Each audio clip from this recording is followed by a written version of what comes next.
Donc, bonjour. Aujourd'hui, c'est une formation que j'aime beaucoup. C'est celle-là sur le contenu. C'est une formation qui est très importante aussi, évidemment. On a parlé de la liste la semaine dernière et là, on va parler aujourd'hui des contenus. Donc, la première étape, en fait, on peut aller de deux façons.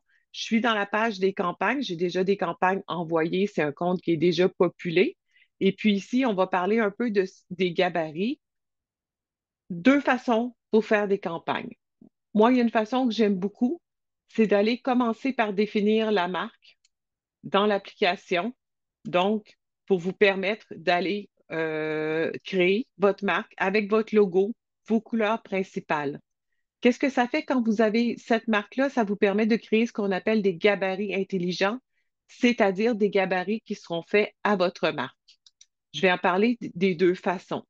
Donc, si vous voulez créer une nouvelle campagne courriel, vous pouvez commencer ici. Imaginons qu'on n'a absolument rien de fait.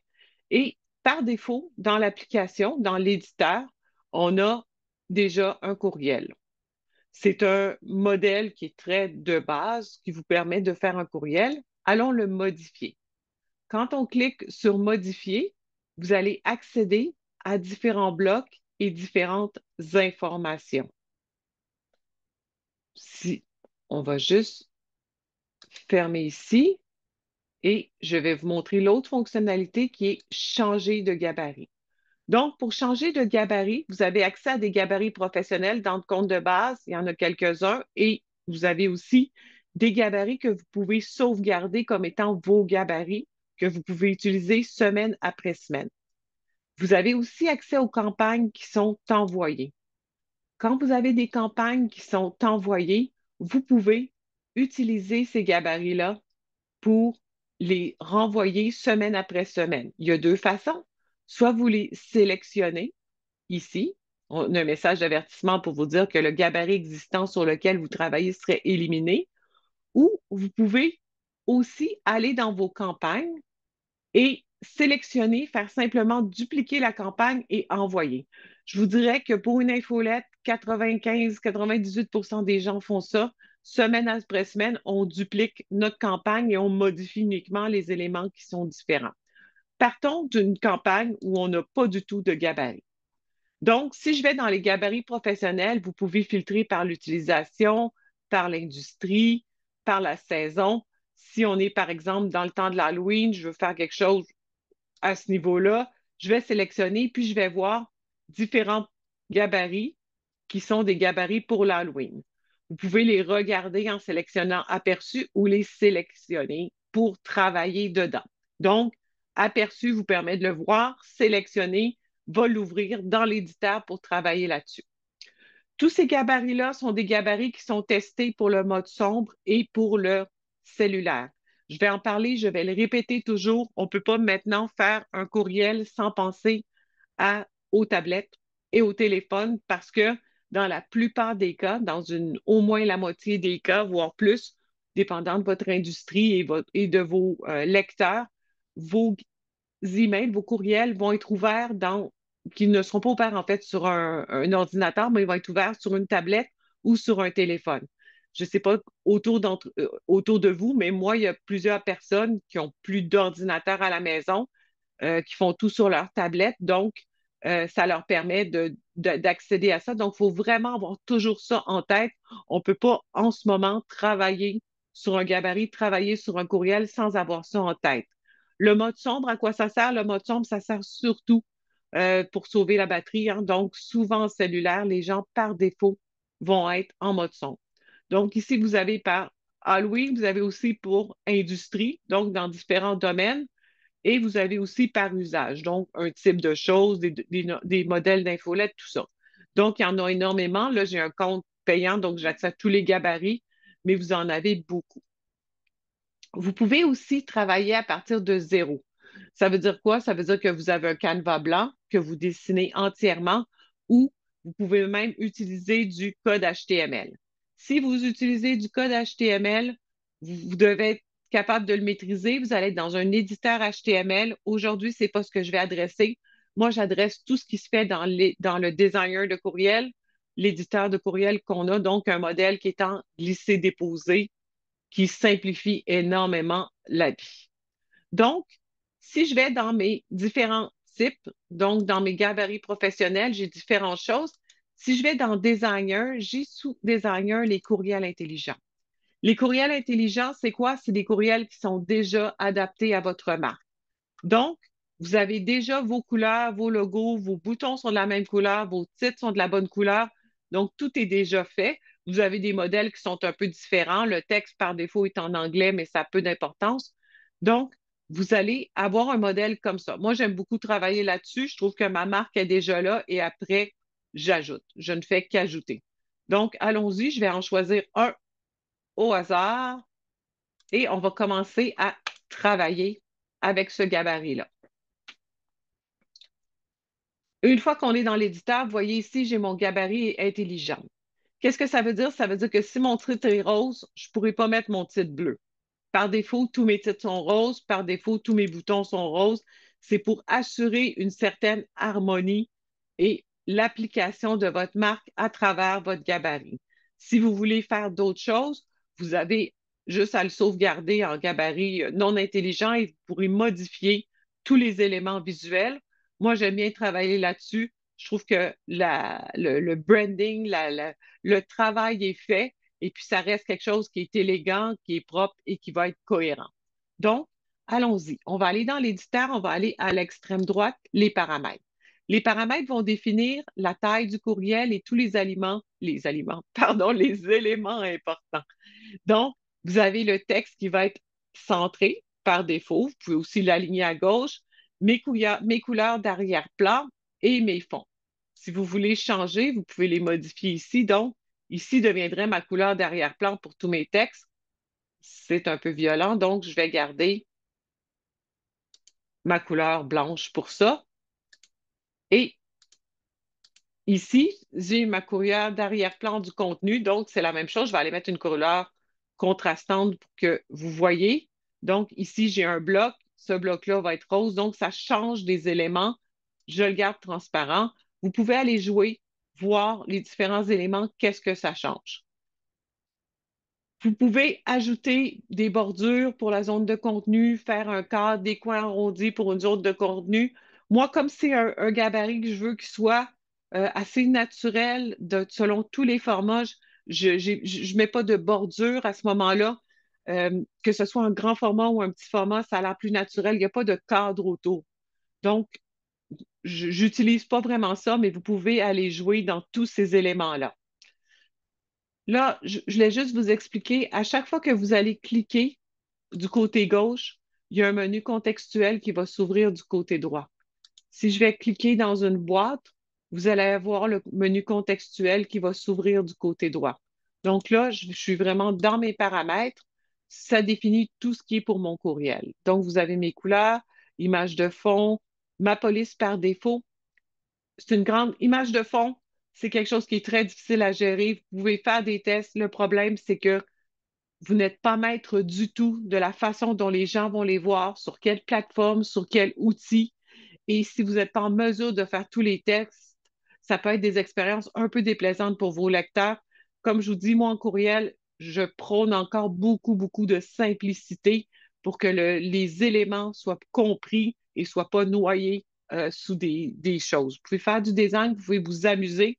Assurez-vous de tester sur plusieurs plateformes. Police par défaut. On a toujours des gens qui ont des belles polices, des belles couleurs, des belles choses. Pourquoi qu'on a une petite liste comme ça, si simple? Parce qu'encore une fois, on n'est pas maître de la façon dont les gens vont les voir. Ces polices-là sont les polices système les plus courantes. Donc, si vous changez vos polices et vous voulez avoir des polices plus jolies, si les gens n'ont pas ces polices-là chargées dans leur système, chargées dans leur app, elles vont se retourner sur des polices par défaut, donc des polices système de base. Si vous faites des éléments de design qui sont très précis, ce que je vous encourage, si vous avez par exemple une très, très jolie police pour faire vos titres, faites des images avec vos titres, avec votre très, très jolie police et mettez un texte en arrière-plan si les gens ne voient pas bien l'image. Je vais vous expliquer après comment. Les liens, lien rose, moi, je ne me simplifie pas la vie. Ici, j'ai les détails du courriel. Qu'est-ce que c'est en fait? C'est le pré-en-tête. Le pré-en-tête, ça vous permet d'avoir un élément complémentaire à votre objet de courriel.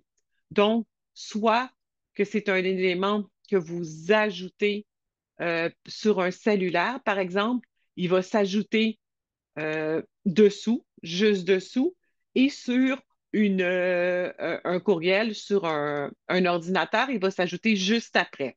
Utilisez des éléments complémentaires, mettez peu de caractères et mettez les éléments importants au début. Je vous donnerai ces mêmes conseils-là pour vos titres.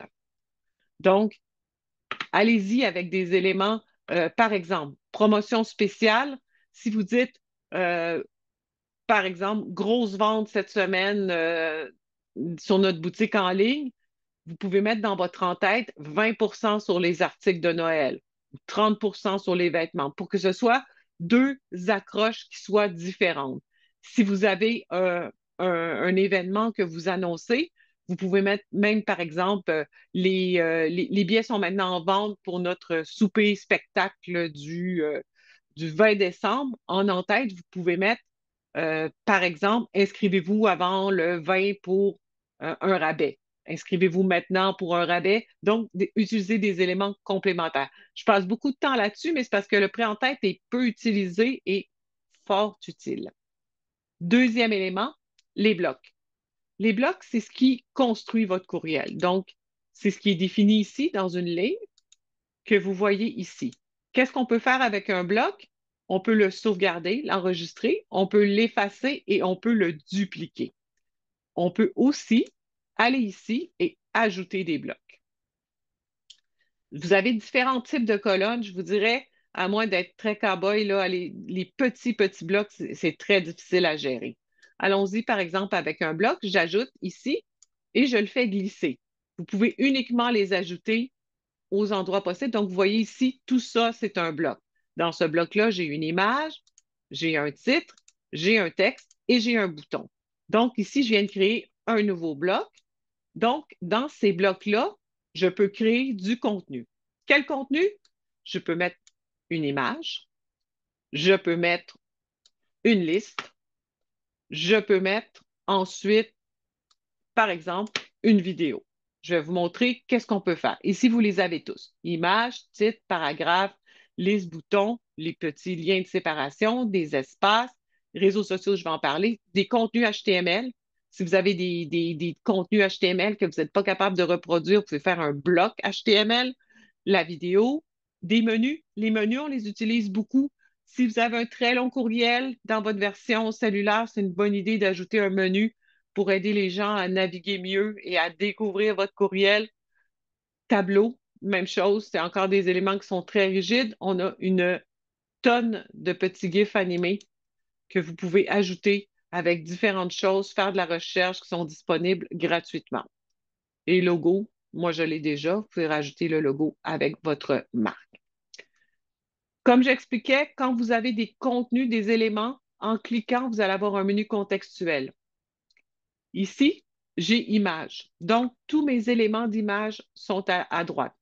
Si je parcours, j'ai accès à mes images qui sont ici, mais j'ai aussi accès à téléverser des images, donc de mon site web, des éléments que j'ai fait un événement, j'ai des photos, je peux tout téléverser ces images-là et je peux aussi rechercher des photos gratuites.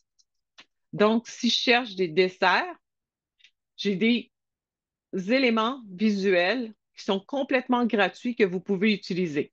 Si vous faites un événement, vous avez des éléments que vous voulez promouvoir. Évidemment, c'est toujours plus intéressant d'avoir vos photos, mais si vous avez des besoins de petits éléments de ponctuation, vous pouvez toujours utiliser ces photos gratuites-là. Je suis dans mon item, je vais simplement insérer ici ma photo. Donc, qu'est-ce que je fais avec ma photo? Je peux lui appliquer des effets, je peux modifier. Ça, c'est l'URL où elle est hébergée, on ne lui touche pas. Mais je peux mettre un texte alternatif. Donc, ici, je peux mettre, par exemple, buffet de dessert. Pourquoi on fait ça, le alt texte? Parce que si l'image ne se charge pas bien ou ne se charge pas complètement, ou il y a un enjeu, les gens voient quelle était l'image. Je peux lui faire des coins arrondis. Vous avez plusieurs options qui s'offrent à vous. À chaque fois que vous allez cliquer sur un élément, vous allez découvrir des choses et je peux ajouter un lien sur cette image-là. Donc, je peux ajouter différents liens. Donc, ouvrir une page web, envoyer un email, appel SMS pour le moment, c'est à moins que vous soyez branché sur un service, c'est pas disponible directement avec nous. Et vous pouvez donc ajouter un lien en disant, par exemple, ça, c'est votre invitation pour le buffet de dessert. Donc, vous ajoutez ici votre lien. Je recommande toujours d'ajouter les HTTP, deux petits points, slash, parce qu'il y a des serveurs qui sont protégés avec un S et des serveurs pas sécurisés. Donc, ajoutez l'URL complet de votre lien. Ce que vous pouvez faire aussi, vous pouvez ajouter un fichier. Si vous avez une invitation pour un événement, un rapport annuel, vous ne pouvez pas l'accrocher, bien entendu. Donc, par exemple, euh, ici, j'ai ma liste. Ici, je mettrais, par exemple, voici le menu. Et là, quand je vais créer mon lien, c'est la même chose. Je vais prendre le fichier du lien. Donc, je peux ici ajouter mon menu et puis faire un lien vers ce menu-là. Donc, ça permettra à la personne de télécharger le menu et de le voir, mais il ne sera pas, bien entendu, accroché à votre courriel. Pourquoi? Parce que ce n'est pas une bonne idée d'accrocher des fichiers. C'est souvent associé à du spam et bloqué. Donc, et ça fait des courriels qui sont très lourds à télécharger. Donc, vous pouvez utiliser ça pour faire des liens vers des documents que vous hébergez. Vous pouvez les héberger dans votre librairie. C'est le plus simple. Ici, pour la vidéo, comment ça fonctionne? Vous avez simplement à entrer l'URL de votre vidéo à partir d'un fichier YouTube ou Vimeo. Et puis, vous allez avoir la première image de la vidéo qui apparaît. Quand je vous envoie des formations, c'est cette fonction-là que j'ajoute. Et vous allez aussi avoir énormément, vous pouvez rentrer le titre de la vidéo. Normalement, il utilise le titre tel quel de la vidéo qui est hébergée. Vous pouvez changer la forme de la flèche, la taille de la flèche, la grosseur de la flèche. Donc, il y a énormément d'éléments aussi que vous pourrez modifier pour votre vidéo. Donc, vous avez ici différents éléments visuels et à chaque fois, vous pouvez ajouter euh, tous les éléments, en fait, configurer chacun des éléments dans votre liste. Si je vais ici, j'ai un titre, donc c'est une police, le poids de la police, c'est dans la famille de la police globale, donc il va choisir une police système très standard. Je peux la changer, je peux dire j'aimerais bien avoir une police avec des sérifs, c'est plus joli. Le poids de la police, c'est régulier, c'est déjà un titre, donc ça peut être plus gras. Et vous pouvez augmenter aussi pour certains titres.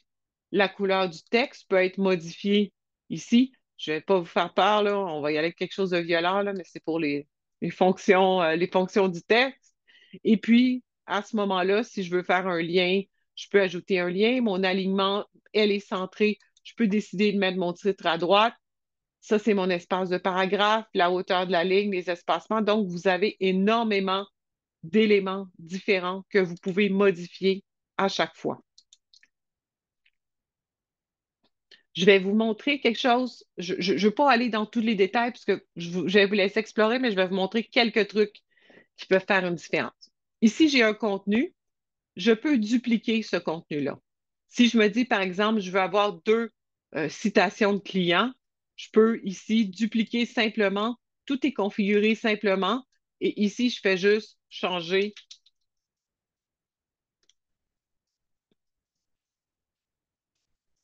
Oui, excusez. Très beau projet. Et ici, c'est mon client numéro un.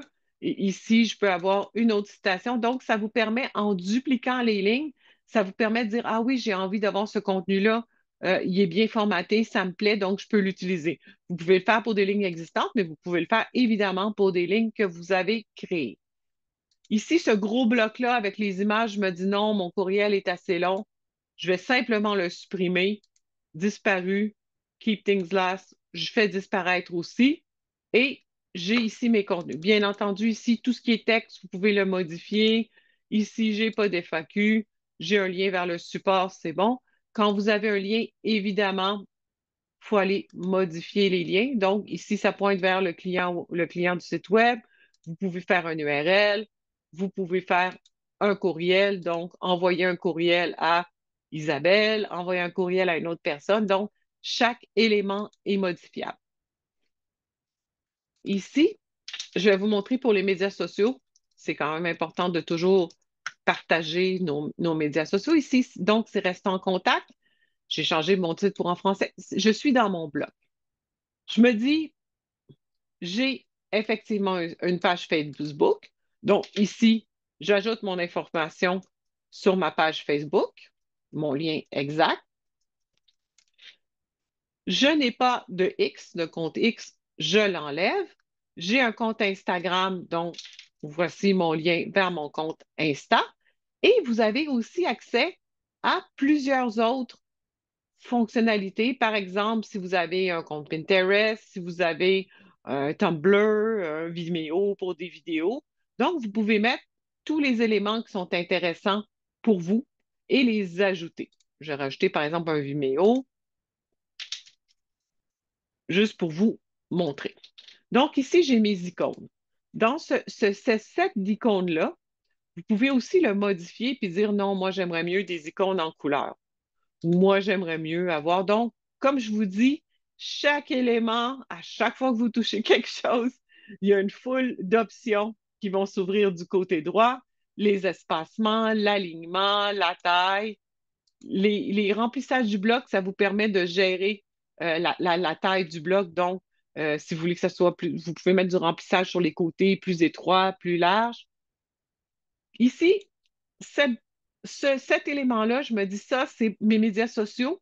Je vais l'utiliser pour mon infolette, donc je vais dupliquer mon infolette. Ça va être intéressant et ça va être parfait, mais je voudrais aussi le conserver. Il est tout configuré, tout est parfait. Donc, ce que je vais faire, je vais l'enregistrer. Donc,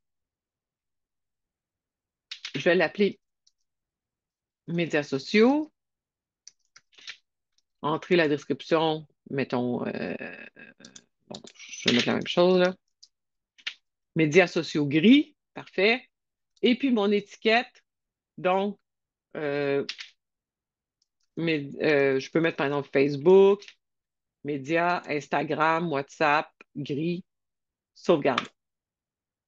Donc, ce que ça fait, c'est que cette ligne-là va devenir disponible. Je vous parlais tout à l'heure des blocs que vous allez pouvoir aller chercher ici. Mes lignes sauvegardées. Donc, vous voyez mes médias sociaux en gris, cette ligne-là est disponible. Donc, si je suis en train de construire un autre contact, un autre, pardon, courriel, je peux utiliser cette ligne-là et l'utiliser telle qu'elle. C'est la même chose, je vous recommanderais pour votre bas de page. Une fois que votre bas de page est fait, si vous prévoyez envoyer d'autres courriels que votre infolette, vous pouvez aussi l'enregistrer et le sauvegarder. Comme ça, quand vous allez dans vos blocs, dans vos lignes partagées, votre bas de page est déjà configuré. Là, il est en anglais, vous allez le réécrire en français. Vous allez dire, par exemple, bon, je vous avais reçu ce courriel parce que vous vous êtes abonné à tel site web, voir dans le navigateur, voir tout ça. Derrière tous ces liens-là, aussi, qu'est-ce qui est important? C'est que vous avez des liens. Voir dans le navigateur, vous avez ici, pardon, dans les liens spéciaux, donc afficher courriel. Ça vous permet de le voir dans le navigateur. Les sujets que vous voulez aborder vont aller dans le centre de préférence. Vous désabonnez de tous les courriels. Ça va être désabonnement global. Donc, vous pouvez ajouter, faire le texte et puis ensuite ajouter le lien dont vous avez besoin. Ici, les lois obligent tous les clients à avoir un lien de désabonnement obligatoire dans tous les courriels ainsi qu'une adresse physique. Ce bas de page-là va vous permettre d'afficher l'adresse physique qui est dans votre compte, donc les informations de votre compte. Si vous l'effacez complètement, vous pouvez la reformater en allant choisir des éléments. Donc, par exemple, je vais aller ici. Je vais juste aller me chercher une balise de fusion pour mon exemple. Donc, je vais aller ici. Et puis, je vais aller chercher, genre, nom de l'expéditeur, nom de l'entreprise, adresse complète. Donc, vous allez chercher toute votre adresse, vous pouvez les sélectionner et reconstruire votre bas de page ici. Je ne vais pas passer trop de temps là, mais vous allez voir, quand vous allez générer votre courriel, vous allez voir tout ce qui se passe. Bon, ici, j'avais mis 2 fois, reste en contact. On s'entend que mon courriel ne va pas être fini et pas encore beau. Je veux montrer 2 choses importantes. Ce petit œil-là en haut, qu'est-ce que ça permet? Ça permet de voir sous différents.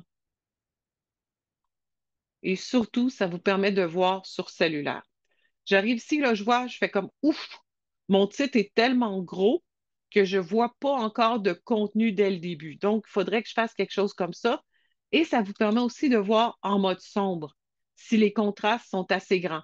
Attention, ça ne remplace pas des tests, évidemment, mais ça vous permet de vous aider pour le design de courriel.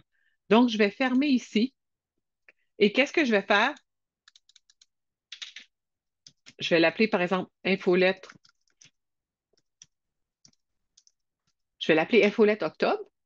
Et puis, qu'est-ce que je vais faire? Je vais la dupliquer et puis je vais aller en faire une version beaucoup plus petite.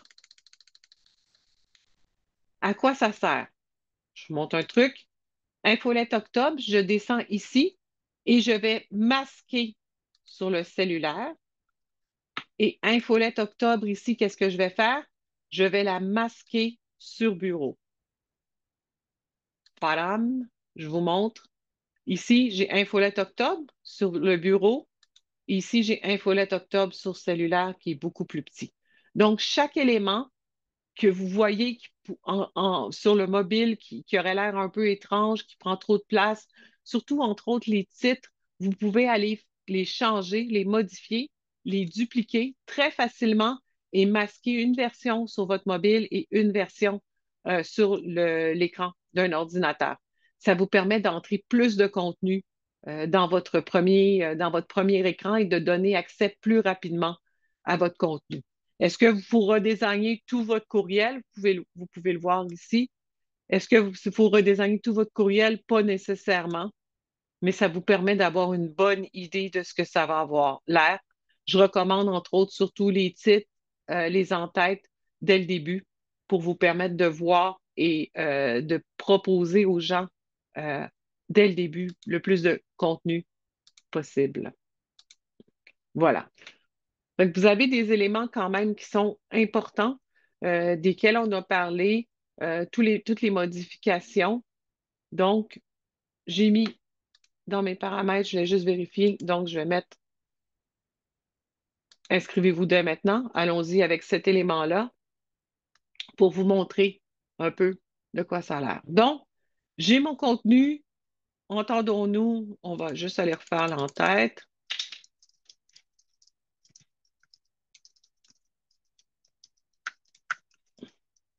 De nouveaux projets excitants.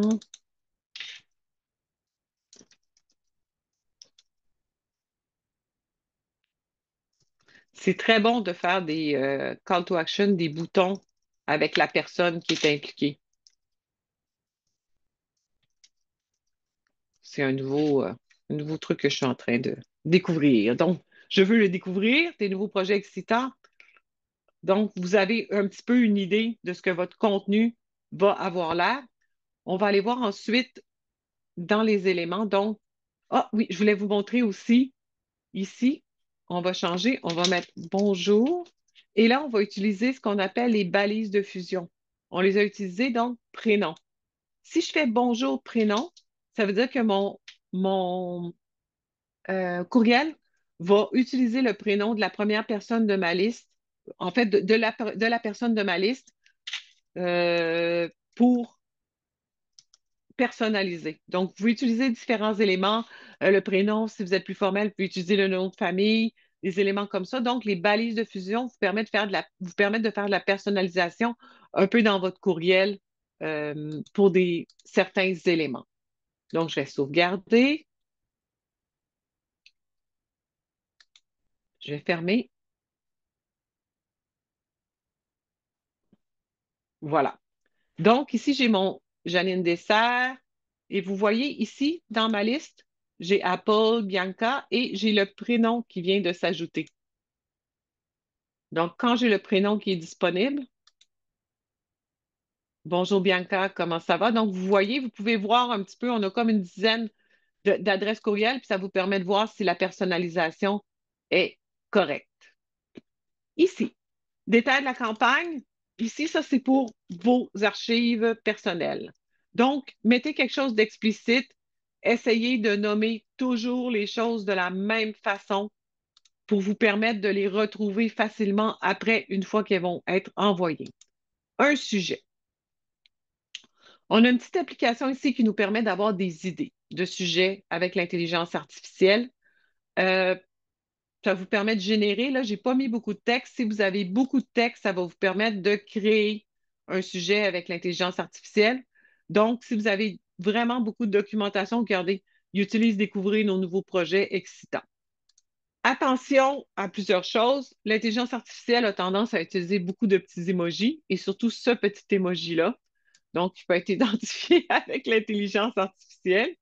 Donc, vous pouvez décider d'utiliser des emojis. Moi, j'aime beaucoup utiliser des petits emojis en entrée, mais j'aime bien les choisir en contexte. Donc, nouveau projet excitant. Euh, je vais mettre, par exemple, des petits yeux. Et je peux utiliser, ajouter aussi des éléments dès ce mois-ci ou des éléments. Bien entendu, on n'utilise pas trop de contenu. On ne met pas des sujets trop longs. Et une fois que l'intelligence artificielle, quel qu'il soit, dans quelque environnement qu'il soit, vous a proposé quelque chose, ajoutez-y votre touche personnelle. C'est une recommandation que je vous fais. Le nom de l'expéditeur, en fait, quand vous allez choisir dans votre liste, vous allez choisir un expéditeur et le nom va s'afficher. Normalement, vous devriez avoir ajouté votre domaine et envoyé de votre domaine authentifié. Ça assure vraiment que les gens reçoivent vos courriels dans les meilleures conditions possibles et que ça ne tombe pas dans leur spam, dans leur courriel. Si vous faites une invitation, il y a une autre personne qui s'occupe des réponses, vous pouvez ajouter une autre adresse de réponse. Donc, si les gens veulent répondre, ils vont répondre à Monique plutôt qu'à Jeanne. Ça va être envoyé à ma classe de cuisine, 41 abonnés, et je peux, à ce niveau-ci, évidemment, choisir des groupes et des segments. Donc, par exemple, ici, c'est ma communication en français, classe de cuisine. Ça va être envoyé à 5 abonnés. Et vous voyez immédiatement à qui ça va être envoyé. Est-ce qu'on envoie un courriel comme ça dès le début? Oh, pardon, je vais juste continuer jusqu'à la fin. Vous pouvez envoyer à la date d'aujourd'hui ou envoyer plus tard et vous pouvez choisir l'heure d'envoi. Courriel, business, corpo, on essaie d'envoyer, moi j'essaie toujours d'envoyer mardi, jeudi, heure de bureau, c'est plus cohérent. Si c'est quelque chose que vous savez que les gens vont aimer perdre leur temps, essayez vendredi 11 heures. Essayez vendredi 15 heures. Des fois, vous pouvez avoir un fou succès. Un album photo, des souvenirs, les gens sont fatigués, ils sont devant leur bureau. C'est des choses on peut faire, on peut essayer. Faites des tests, vous allez voir, vous allez avoir des résultats. Précisez l'heure d'envoi, vous pouvez le faire aussi. Choisir. C'est envoyé en fonction de votre fuseau horaire défini dans votre compte. Si vous voulez l'envoyer en fonction d'un autre fuseau horaire, c'est possible de le choisir. Et si vous avez un compte Google Analytics, vous pouvez le brancher pour avoir des liens. Donc, on n'envoie pas immédiatement, évidemment. Ce qu'on fait, on envoie un courriel de test. Dans ce courriel de test-là, qu'est-ce qu'on vérifie? On vérifie le rendu. On vérifie si tous nos boutons, quand on clique, se rendent aux bons endroits. On vérifie si toutes nos images sont là, tous nos textes sont corrects, s'il n'y a pas de faute et évidemment, si tous les liens sont fonctionnels, incluant tous les liens dans le bas. Vous voyez ici mon adresse, elle a été entrée automatiquement. J'ai mon gabarit qui n'a pas été modifié, mais tout, une fois que ça sera modifié, vous pouvez l'utiliser semaine après semaine, mois après mois. Si les gens s'abonnent à votre infolette, je vous donne le même conseil. Dès le début, dites à quelle fréquence ça va être envoyé, et tenez-vous-en. Changez pas. Si vous avez dit mensuel et vous passez à la semaine sans les prévenir ou encore pire quotidien, vous risquez d'avoir des enjeux avec vos personnes. Quand vous allez envoyer votre courriel, vous allez voir vous allez voir de qui c'est envoyé, votre sujet. Si vous le regardez sur votre cellulaire, vous allez vérifier aussi que votre pré-en-tête, votre pré-header est présent et est clair. Donc, ça vous permet vraiment de faire une infolette très facilement. Vous avez vu, en fait, en cliquant, à chaque fois que vous cliquez à gauche, il y a un monde de possibilités qui s'ouvre à droite. Le mieux, c'est d'explorer. Et puis, une fois que vous êtes confortable et que vous êtes heureux et que c'est une infolette, ce que je recommande, dupliquez-la semaine après semaine, changer les photos, ajouter des images. Vous pouvez déplacer des blocs, par exemple, si vous commencez toujours avec une grosse photo, mettez un petit peu de texte en tête, utilisez des éléments de personnalisation et puis faites des tests. Vous allez voir, ça va vous permettre de voir comment les gens réagissent. Vous allez voir, la semaine prochaine, pas la semaine prochaine, mais le prochain webinaire, on parle des données, comment on peut utiliser ces données-là pour avoir de l'information. Donc, c'est très intéressant de faire des tests et d'essayer différentes formules pour voir de quelle façon les gens réagissent. Bien entendu, on parle toujours de above the fold, avant le, avant le pli, donc sur le premier écran. Encore plus pour le cellulaire, votre objet doit être excitant, votre sujet, votre ouverture d'infolette doit être excitante, doit être attractive et vous pouvez essayer, par exemple, mettre un logo beaucoup plus petit, mettre une image plus excitante, être, essayer des éléments visuels différents pour essayer de faire entrer les gens dans votre contenu. Une infolette ne devrait pas être un kilomètre de lecture, surtout en cellulaire. Faites des intros, pointez votre site, le plus d'éléments de clics que vous pouvez faire, le plus de chances que vous avez de savoir à quoi vos lecteurs réagissent. Si vous n'avez rien à cliquer, les gens ne peuvent pas réagir. Et le pire, que je vois encore malheureusement plusieurs fois, il y a des gens qui utilisent un outil de design et font un PDF et mettent une grosse image. Il n'y a pas de possibilité pour les gens de réagir. Il n'y a pas de possibilité pour les gens de cliquer et vous ne savez pas du tout de quelle façon les gens vont réagir à votre contenu, qu'est-ce qui les intéresse. Il n'y a pas de personnalisation. Donc, découpez petits morceaux, petits blocs, mettez des accroches pour faire entrer les gens dans votre contenu, mettez le contenu sur votre site web et vous verrez ainsi c'est quoi qui attire vos gens et qu'est-ce qui les intéresse. Fait que voilà mes dernières recommandations.